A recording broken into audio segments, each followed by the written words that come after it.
When you are feeling emotional distress of any kind, it actually has an impact on your functioning, on your ability to be present with your family, on your concentration.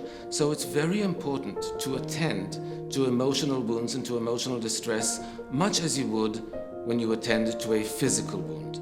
Because if you don't actually take care of your emotional health and your emotional well-being, you'll bottle things up.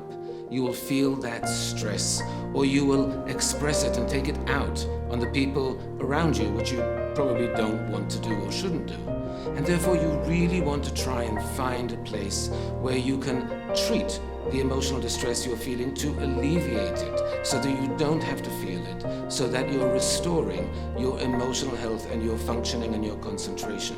Emotional hygiene is all about identifying when you're feeling emotional distress, identifying what that's about, and taking steps to treat it and alleviate it much like you would a physical wound.